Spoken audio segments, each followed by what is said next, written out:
Alright, what is going on, everybody? Today we're going to give you a little rundown of the DJI OSMO Mobile 2 app. Alright, we're going to jump right in the app and we'll show you what all the settings do. Alright, this is your main screen. You can see it's on video, normal recording mode, and this is your record button. Here you have the tap to focus, so you can tap on an area and it'll focus. You can set the exposure by sliding your finger either up or down to either overexpose it or underexpose it to your preference.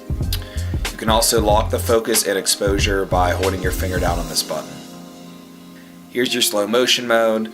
It's different for all cameras, but in the iPhone 7 Plus, it'll speed up your frame rate to 200 frames per second, and I'll need to actually slow it down in post-processing. Again, it just depends on your camera. I definitely prefer 60 frames per second. I just think it's a higher quality versus the 200 frames per second. It reduces your video quality significantly. Here's your time-lapse mode. You can select an interval and your duration, and it'll give you an estimate of how long your video will be below. Here's your motion lapse mode. This is one of my favorite modes on the OSMO Mobile 2. You basically select different locations. I selected 4 here. Then you can select your interval, your duration, and it'll again give you an estimate of how long the video will be. This is your hyperlapse mode. Again, one of my favorite modes on the OSMO Mobile 2. You can select interval, duration, and again it gives you an estimate. If you're not sure how long your video is going to be, you can select free and it'll basically go as long as you want it to. I have a full video on hyperlapse mode. You can check it out in the description below. Okay, here's your selfie mode right here. Once your OSMO is recording, you can tap this button down here and it's actually your active track mode. It works really great with stationary objects, and it's also really great in selfie mode whenever you're recording yourself.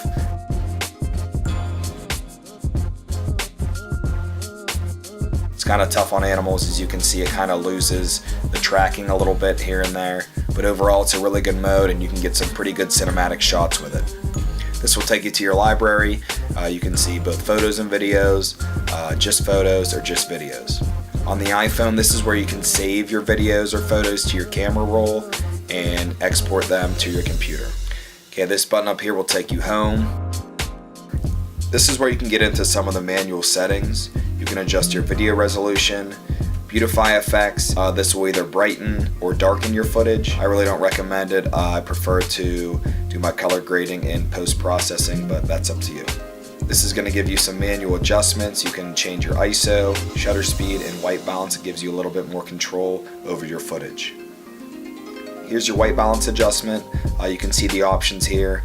Basically, the higher this number, the warmer it's going to be, and the lower, the colder it's going to be. I recommend doing custom because if you select auto, your white balance will change throughout all of your scenes. So I just kind of pick somewhere in the middle here that I think looks good for the scene that I'm shooting, and I'll stick with it. This button right here will give you different grid lines. You can see you can do grid and diagonals, grid lines, and center point. Just kind of depends on what you like and what works for you. This will greatly help with your composition using the rule of thirds, so I definitely recommend at least the grid lines at the minimum. And finally, here's all your settings for your flash. Here you can select sport mode or walk mode. If you're running or jogging, you might want to consider using the sport mode. And here's your pitch lock, which will basically lock your gimbal forward. Okay, here again you can adjust your video resolution, your panorama quality if you want it to be high, medium, or low. You can reset all your settings, and you can select to save the unstitched pano photos. So basically it'll save the individual photos from the pano. Okay, now in here you can calibrate your OSMO and you can do a little bit of ergonomics on it. You can decide whether you want it to go fast, middle, or slow. You can decide if you either want your OSMO to just move up and down and side to side, or free means it'll go in any direction, so you can go like diagonal with it. You can invert the settings down here, and if you need to calibrate your OSMO, this is where you do it. Here's some general settings, and if you plan on going live with your OSMO, this is where you do it. Okay, now onto the photo side of things. So what you're going to do is select photo up here, and it's going to give you lots of options.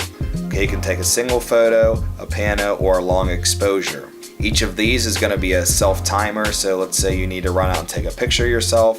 You can set it for 10 seconds, run out and capture that shot. It's going to give you some options for an ultra wide pano, a fisheye, and just a regular pano. Here's your long exposure. It's really cool for light trails, waterfalls, different stuff like that. And as you can see, everything on the right side here is mostly the same as the video mode. Alright guys, that's about it. Thanks for watching. Make sure if this video helped you, you leave a thumbs up. And consider subscribing if you haven't done so yet, because I got a lot more videos on the Osmo Mobile 2 on the way. Appreciate it. Have a great day.